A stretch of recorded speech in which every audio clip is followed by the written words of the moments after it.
Buenos días, muchas gracias al LEAC, al Instituto Valenciano, a Esther, a Pilar y a los amigos del LEAC.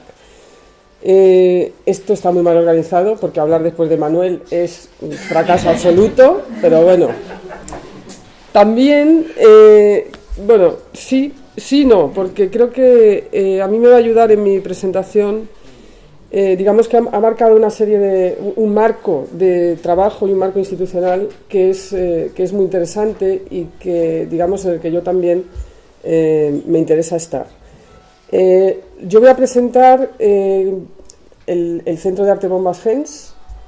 Efectivamente, nuestro centro tampoco lleva en su nombre arte contemporáneo, tampoco es un centro exclusivamente de arte contemporáneo y, a su vez, igual que el Centro de Arte 2 de Mayo, recupera una memoria del lugar, en este caso, no de una acción o de una actividad, sino de una actividad industrial, que era la fabricación de bombas hidráulicas. Y mantiene, digamos, el nombre para mantener también ese lugar de donde venimos. Bueno, esto es importante, ahora volveré a mí me gusta empezar con esta imagen, porque efectivamente la fábrica donde se instala el centro es una fábrica de 1930 y, como se ve en esa imagen, la fábrica estaba antes que todo lo demás. Es decir, se construye en una ciudad de huerta, como sabéis, Valencia es una ciudad de huerta, no de mar, aunque nos lo intentan vender de otra manera, donde, digamos, esto está ahora muy céntrico. En algunos lugares de turismo inglés aparecemos como en las afueras de la ciudad, pero estamos a 150 metros, a 200 metros del centro del Carmen. Pero efectivamente era extramuros, era una zona de huerta, donde además había una gran demanda de las bombas hidráulicas que allí se construían, que allí se fabricaban. La fábrica, digamos, el barrio donde se inserta, se desarrolla en los años 70. Como veis, es una construcción de años finales de los 60 del desarrollismo. Es una construcción fea, pero tengo que decir que, visto lo visto, tiene más espacios verdes y más amplitud que las grandes colmenas que se están haciendo en los 90 y 2000. Y también, bueno, ahora ocupa una posición central en la ciudad, porque la ciudad ha crecido mucho. Pero además, digamos, es un barrio muy consolidado, es un barrio popular, pero muy consolidado, no es un barrio problemático, no es un barrio que se está destruyendo, es decir, el museo puede gentrificar, pero hasta cierto punto, porque es un barrio muy asentado de familias. Familias del campo valenciano y de otras ciudades colindantes que en los años 70 se van a trabajar a Valencia. Digamos que para mí la posición, o sea, la contextualización de todo tipo, pero primeramente arquitectónica y urbana, ha sido muy importante en el desarrollo del programa del centro. Entendiendo el programa, digamos, como ese marco que va desde las instituciones que hacen o que generan, en este caso una familia, es una fundación privada, ahora os explicaré, pero digamos, desde el marco jurídico, el marco de trabajo, el edificio, el programa de contenidos, las formas de abrir el centro al público, esa baja o alta institucionalidad de la que Manuel habla, hasta la manera digamos, trabajar con esos diversos públicos que se acercan al museo.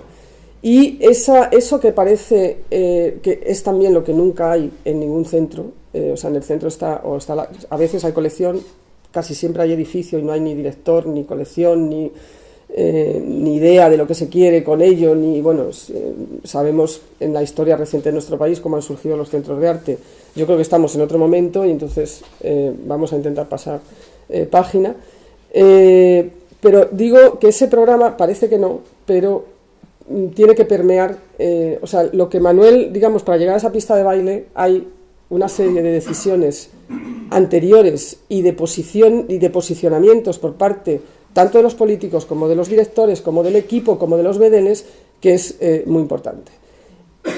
En este caso, como digo, yo planteé un programa a los, bueno, como sabéis, voy a empezar. Bombas Gens Centre d'Art es una iniciativa de la Fundació Pere Moral Art. La Fundació Pere Moral Art es una fundació privada, exclusivamente y absolutamente privada, familiar, no es de una empresa, no es responsabilidad social corporativa, que podría serlo, pero no lo es. Digamos, es un patrimonio de una familia que dedica pues, su dinero a 3 ramas, que sería bueno, una colección de arte, ahora un centro de arte, un centro social para adolescentes, sobre todo niños, chicos y chicas en riesgo de exclusión, que se instala pared con el centro de arte. Bueno, ahora está casi terminado, pero es ese edificio que veis ahí. La villa son nuestras oficinas y lo demás es zona de exposiciones. Bueno,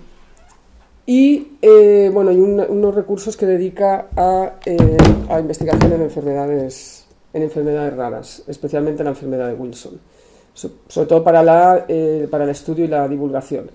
Se hace un centro de día, se hace un centro de arte, y lo que es la financiación, digamos, de esas investigaciones, pues no se ha hecho un hospital ni se ha hecho un centro. Se hacen convenios con diversos hospitales tanto en Valencia como en Madrid, Pamplona, sobre todo aquellas unidades o aquellos hospitales que están investigando esas enfermedades, o se coloca digamos, una persona a cargo de la Fundación Pere Moral Art a la que se le paga para investigar, o se financian equipos de investigación ya formados. Bueno, esta es otra de las...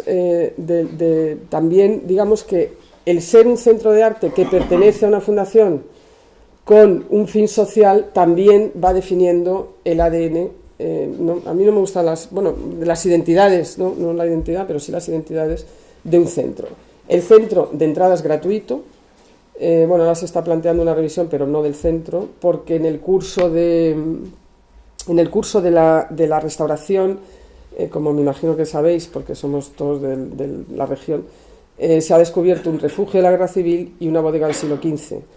Evidentemente es maravilloso, pero a la vez es un susto estupendo para los propietarios, que decidieron, además, porque se podría haber estudiado, tapado, mantenido y cerrado, decidieron restaurarlo y abrirlo a la ciudadanía.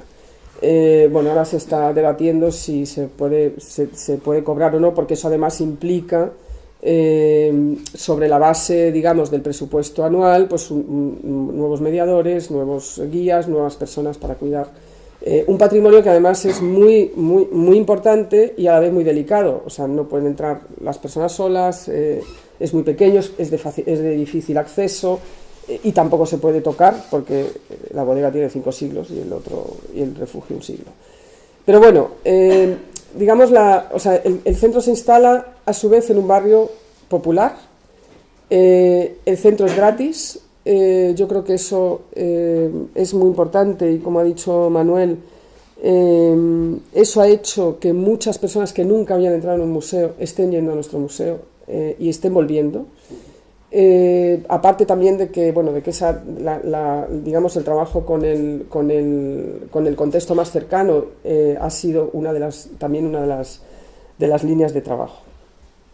Bueno, esto es la planta del centro, un poco donde se ven los espacios expositivos, el restaurante, y esta primera nave, que es la nave de fachada que veis aquí, ahora tiene una exposición que ahora os mostraré, una exposición que se llama Historias de Bombas Gens, que a partir de la cual ha surgido toda una línea de trabajo alrededor tanto de la historia pasada como de la construcción de una historia futura de Bombas Gens, pero se va a dedicar, porque evidentemente es un centro muy grande, pero se decidió no tener auditorio, con lo cual yo al principio me planteaba algún problema, pero ahora hemos descubierto que realmente que las cosas ocurran en las salas es maravilloso, y de hecho ahora tendremos esta sala libre cuando se vaya a esta exposición, un poco para multiusos, es casi como esta, Pero como digo, no vamos a dejar de hacer cosas, de ocupar verdaderamente el espacio de las exposiciones, porque, bueno, ahora contaré, creo que es lo que también le está dando al centro una complejidad y una riqueza muy interesante. Bueno, estos son detalles de la restauración del edificio, no sé, me imagino que todos lo conocéis, tampoco es un edificio deco, es uno de los pocos edificios deco. Yo, al contrario que Manuel, el edificio es muy bonito. Bueno, el suyo les está quedando muy bien, pero realmente lo de la casona era difícil, ahora ha mejorado mucho y yo creo que mejorará ya con la acupuntura. Bueno, en nuestro caso es al revés, en nuestro caso es un edificio espectacular, porque espectacular en el buen sentido, que además es uno de los pocos ejemplos de arquitectura deco pura que hay en Valencia, porque en Valencia hay mucho modernismo, pero poco deco, ¿no? Poco eclecticismo y poco deco. Es también un edificio que está muy poco estudiado, porque bueno, el arquitecto, que era un arquitecto muy conocido, tiene mucha bibliografía, pero al ser una cosa fabril y un poco en las afueras de la ciudad, pues no estaba considerado. Y bueno, yo creo que no solo la fachada, sino la grandeza de todo el complejo, que también tiene que ver con un lugar que, bueno, para los que lo conocéis y los que no ya veréis, es un sitio grande, pero es un sitio con unas proporciones muy humanas, no antropomórficas, que el otro día alguien me discutía que no eran humanas, son humanas, que también quiere decir que las personas que trabajaban en esa sala no estaban bajo el peso de la autoridad, sino que eran espacios realmente, bueno, muy duros, porque era una fábrica de fundición, pero espacios realmente muy interesantes, que a la vez también, pues claro, los edificios industriales se convierten en cubos blancos con una facilidad pasmosa, y sobre todo en nuestro caso, que ahora hablaré también, bueno, nuestra colección es una colección mucho más clásica que la que ha presentado Manuel, y bueno, también esa es la base de nuestro programa del que ahora hablaré. Bueno, esto es la entrada, que lo interesante también es que se intentó recuperar todo lo posible, restaurando el ladrillo, restaurando la piedra, la báscula que veis allí, las puertas, que son unas puertas que están completamente destrozadas, pero bueno, se han recuperado lo que se ha podido y se ha hecho nuevo lo que no. Se han limpiado todos los elementos, digamos, los elementos ornamentales y decorativos son motivos de agua, motivos de fuentes, de chorros, etcétera, que hacían referencia a la arquitectura a la fabricación. Este es la arquitecta que asesoró la restauración desde el punto de vista de la museografía, es Annabel Seldorf, que es una mujer que es muy conocida realmente por devolver a los lugares la esencia de lo que son. No por mantener todo lo que tienen, sino es un edificio industrial, entonces recupera esa esencia industrial para un nuevo uso, que es un centro de arte. Esa es la entrada del refugio. Bueno, las dos chimeneas, que eran los hornos de fundición, que se han mantenido también, un poco como la memoria del lugar. Y bueno, esta es el acceso a la puerta de entrada. Este es el refugio de la Guerra Civil, que es una joya realmente. Bueno, ahora ya se puede visitar desde diciembre y se ha restaurado, no se ha intervenido en absoluto, no hay ningún panel explicativo, no hay ninguna foto de niños en apuros, no se ha museificado. Esto es muy complicado, pero bueno, lo hemos conseguido, y sí se ha puesto una luz que realmente se te pone la carne de gallina cuando entras ahí, y se accede por visitas guiadas.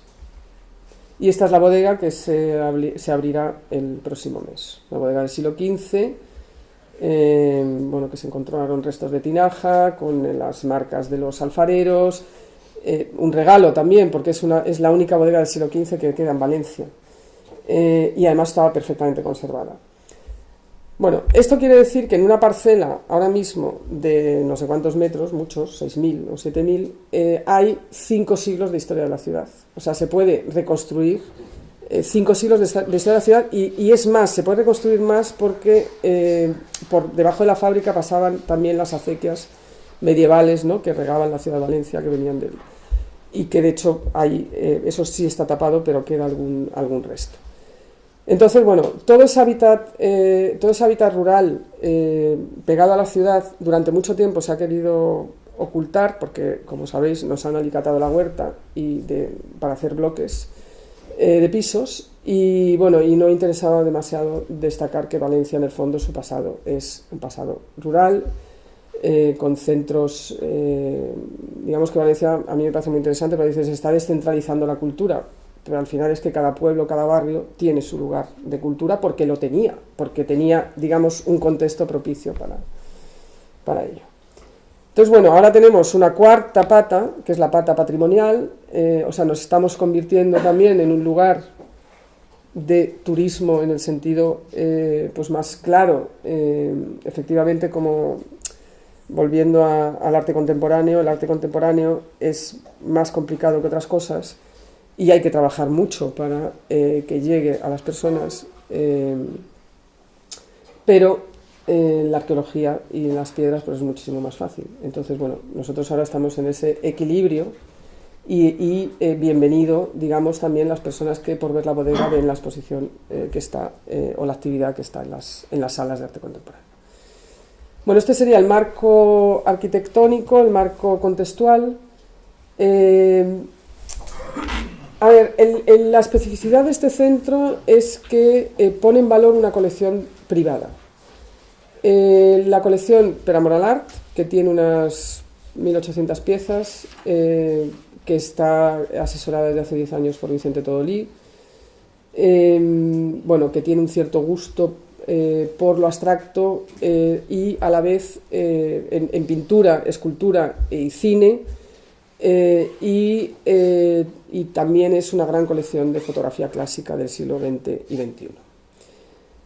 Esto quiere decir que nosotros tenemos una colección muy clásica, en el sentido de tanto por formato como por fechas, como, bueno, sí, estamos, digamos, empezando a coleccionar cine y vídeo, pero efectivamente el arte contemporáneo, si se conoce por otra cosa, también es porque no hay géneros, y que además, o sea, el arte contemporáneo ya no es ni escultura, ni pintura, ni vídeo. El arte contemporáneo es siempre postconceptual, ¿no?, digamos, en el sentido de que es la manifestación de una idea que se materializa en según qué, pero digamos que cada obra de arte contemporáneo tiene que negociar su contexto y su significado en el momento y en el lugar en el que se instala.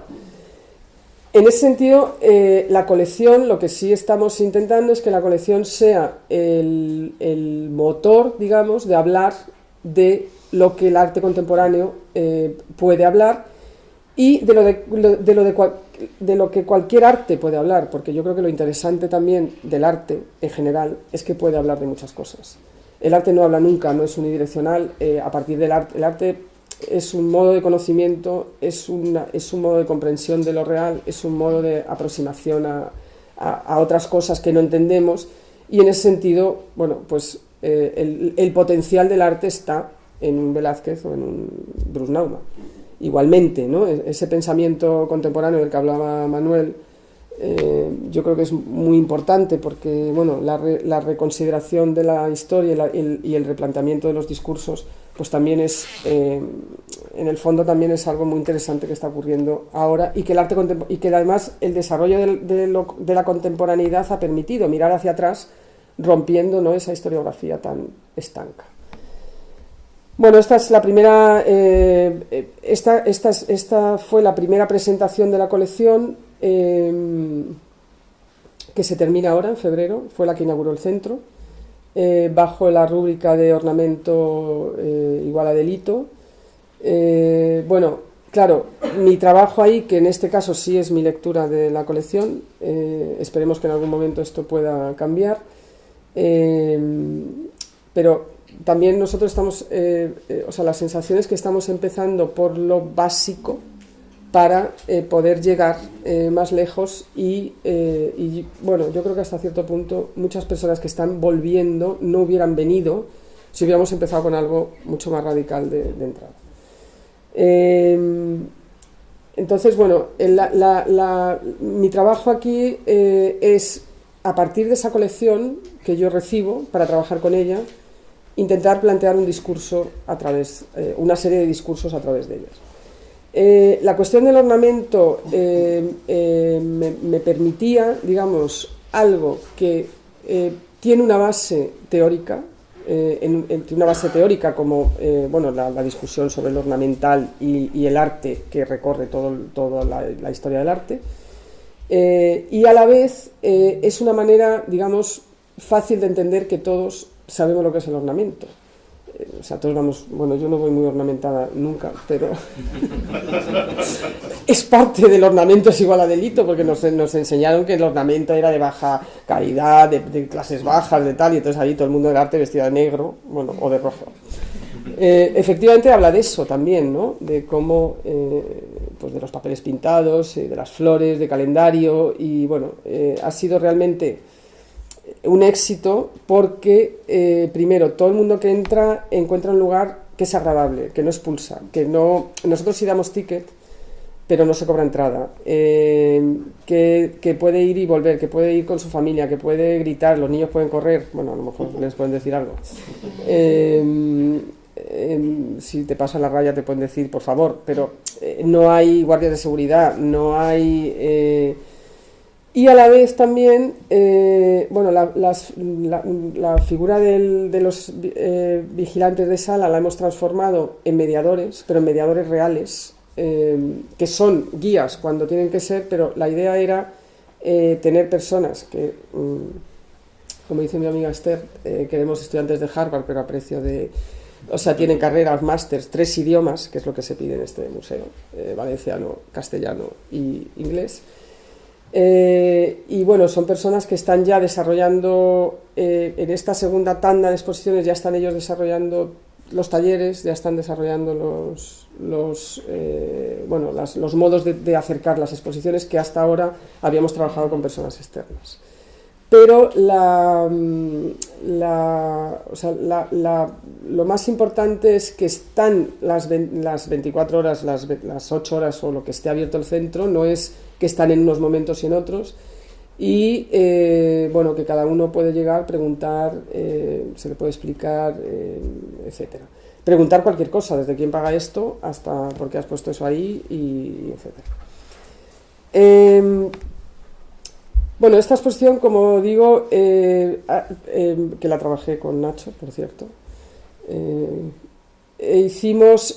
fue el comienzo, digamos, de esas lecturas de la colección. Ahora estoy trabajando en una próxima que se inaugurará en marzo, que se llama El pulso del cuerpo, usos y representaciones del espacio, y bueno, que va a salir sobre todo la colección de fotografía, y tiene un poco la tesis muy someramente es que los cuerpos crean los espacios. O sea, un espacio no es nada hasta que no se constituye en un lugar habitado, que yo creo que el ejemplo de lo que Manuel también estaba hablando, efectivamente, qué tipo de museo quieres que este sea, pues para que se habite y se ocupe de una manera, tienes que poner las condiciones para que así sea, porque si no, no va a ocurrir.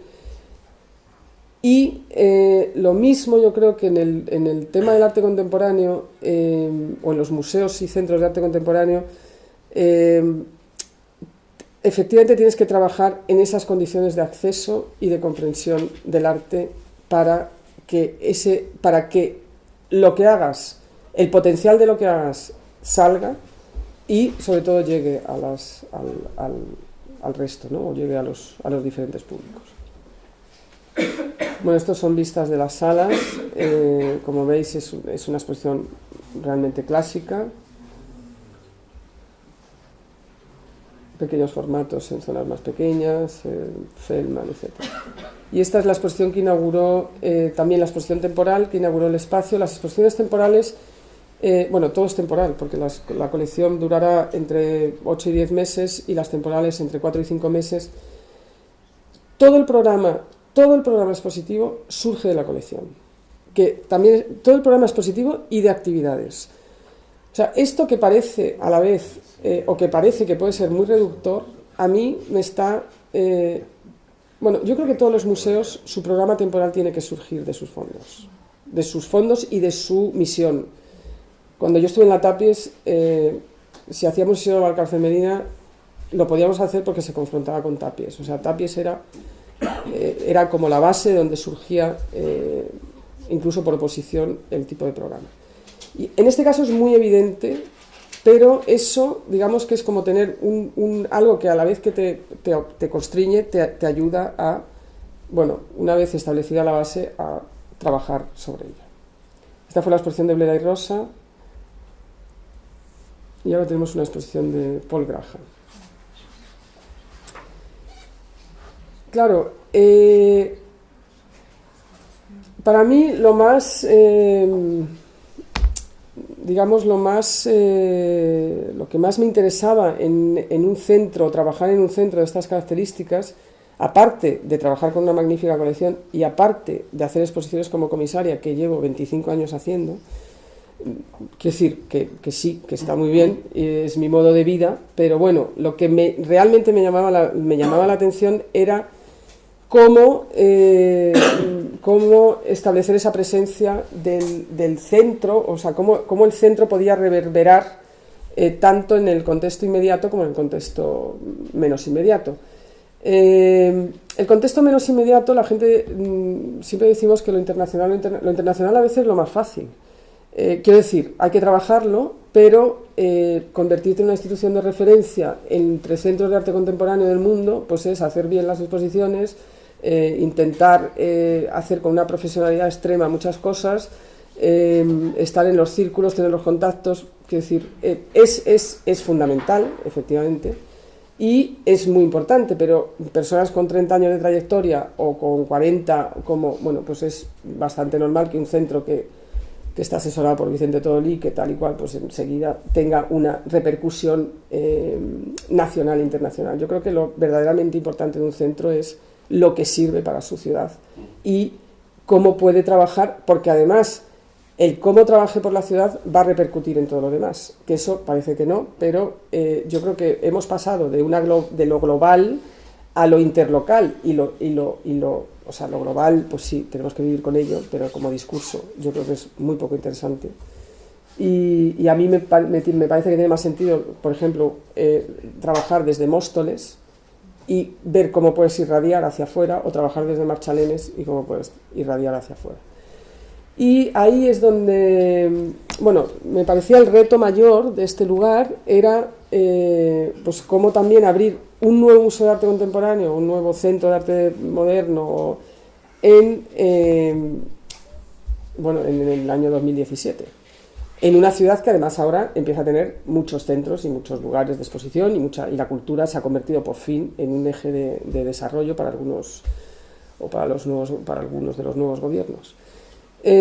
Claro, a mí lo que más me interesaba era poder desarrollar esas otras ocupaciones del centro. Y bueno, esto fue algo muy pensado de una manera, algo como que se cayó por su propio peso, decir, vamos a abrir un lugar nuevo, vamos a contar de dónde venimos, de dónde viene el edificio y no hacia dónde va, sino hasta dónde hemos llegado el día de la apertura, que es a restaurarlo y a llenarlo, o sea, y a transformar su uso en un uso de arte contemporáneo. Pero, digamos, esa idea de historias de bombas GES se está convirtiendo en casi una de las líneas de trabajo que tiene que ver con la mediación de proximidad, con la educación o con proyectos de largo plazo, un poco como las tejedoras de Móstoles, en el sentido de crear pertenencia, o sea, de que las personas, que efectivamente ya nos está pasando, porque nos decían, es que nunca pudimos llegar a pensar que nosotros, personas, gente de este barrio, podíamos entrar en el centro y tener un club de lectura, nosotras tejemos también con Teresa Lanceta, etc. Entonces, yo creo que todo ese trabajo que se ha hecho, como digo, en todos los estamentos, desde Susana con los presidentes de las asociaciones de vecinos, nosotras con los vecinos, con los comerciantes, con los bares, con los institutos, con las escuelas, Pero no es solo organizar un taller y que vengan los niños, no, es irse a desayunar con ellos, irse a comer, que vengan, que puedan entrar, salir, que lo hagan suyo, ¿no? Y bueno, esto es son imágenes de la exposición de historias de bombas Gens. Hicimos un vídeo de media hora con ex trabajadores de la fábrica, gente que había vivido allí. Digamos que como os mostraba la primera imagen, la fábrica es un hito urbano y social desde el principio. Entonces ocupaba el centro, o sea, la nave, cuando estaba en funcionamiento tiraba un humo espantoso. Entonces los propios encargados avisaban a los vecinos que cerraran las ventanas, que quitaran la ropa tendida. Entonces, bueno, digamos que todo eso, que son las historias que nos llegan, pero que va generando una forma también de aproximarte a un barrio que no tiene nada que ver. Pues yo en mi caso, cuando estaba en Barcelona, en la Tapies, que es la Milla de Oro, allí no podías hacer ninguna comunidad, porque no había comunidad, era un lugar de absoluto consumo. Entonces, bueno, podías trabajar, sí, pero aquí es muy, muy especial y realmente esos grupos motores están como de una manera homeopática, ¿no? O de tirar la piedra, y la onda expansiva es enorme, ¿no sabes? A veces cómo puede llegar mucho más que a lo mejor salir en la prensa. Bueno, estos son visitas guiadas. Este es el grupo Marcha, que llamamos, que son un grupo de vecinas y vecinos que está dinamizado por un grupo de sociólogos y que estamos haciendo un proyecto a largo plazo con ellos y con ellas. Hay una asamblea de mujeres muy potente en el barrio. Y bueno, ahora estamos trabajando un poco. Planteamos un proceso de participación de qué podíamos hacer, entre todos hemos decidido lo que vamos a hacer, entre todos estamos haciendo lo que... un poco siempre en relación con la misión y con los contenidos del centro. Estamos haciendo unas vistas guiadas desde el conocimiento de los vecinos, no el conocimiento de un historiador, sino el conocimiento vivencial, ¿no?, de los vecinos. Y... bueno, haremos una última acción con DJs, abuelas y nietas, como una fiesta intergeneracional, porque bueno, fue una idea de... Como digo, es un barrio donde las abuelas y las nietas siguen viviendo en el mismo barrio. Porque bueno, es un barrio de que los pisos han ido pasando también, que algo que es muy difícil con todos los procesos que hemos vivido en en nuestro país, ¿no? Sonia Martínez, que es la persona encargada de programas públicos. Yo, bueno, cuando abrimos el centro yo le di una serie de líneas directoras. Yo no me dedicaba a eso y no me dedico, digamos, estoy aprendiendo también.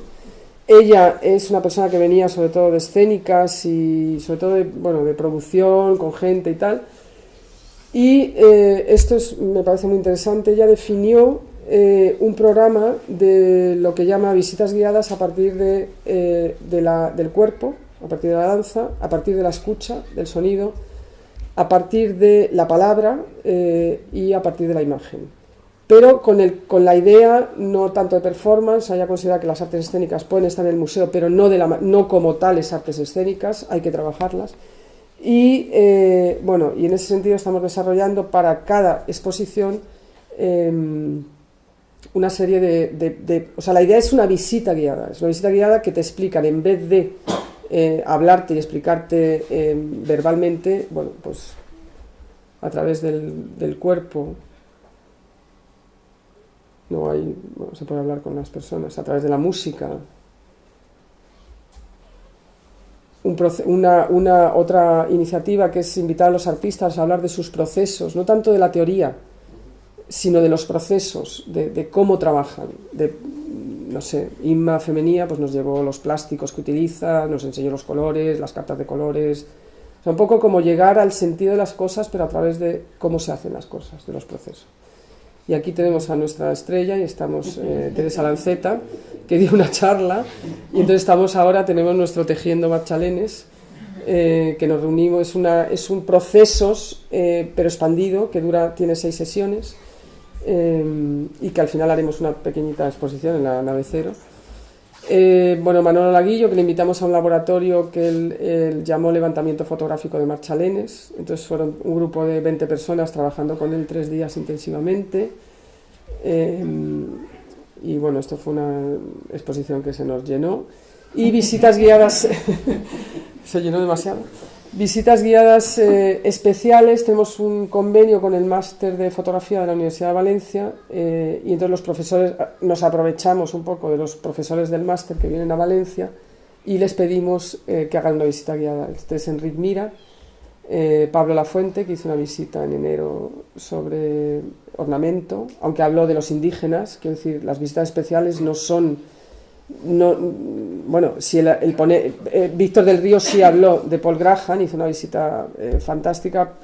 Pablo se colocó delante de 3 lugares y desde ahí, digamos, nos empezó a hablar de lo que se entiende por arte en los pueblos indígenas, pero la reverberación, ¿no?, viendo esas rayas de expresionistas, pues fue muy, muy interesante. O alumnas y exalumnas del máster de fotografía que se prepararon también una visita guiada más desde el feminismo o desde los discursos feministas. Bueno, luego tenemos visitas guiadas patrimoniales y bueno, Irene Yacer, que quizá conocéis, una magnífica educadora, pues también trabajando con estos talleres. Ahora lo que estamos pensando, estamos en el proceso de hacer casi una investigación con público para ver cómo pueden funcionar ciertas visitas, tanto la cuestión adolescente, que es muy complicada. Entonces vamos a trabajar con los adolescentes para que nos digan qué es lo que quieren cuando van a un museo, a ver si podemos hacer una app o algo que a los niños de 15 años les haga gracia. Y lo mismo, en marzo tenemos una sesión un poco piloto con el equipo del centro, amigos y bailarines, para, en las claves de Xavier Leroy, un poco de cómo mirar una exposición desde, no cómo coreografiar una exposición, sino cómo mirar una exposición desde el cuerpo y no solo desde el ojo. Bueno, a ver qué puede salir. Si sale más o menos bien, pues lo haremos como para ya lo abriremos al público.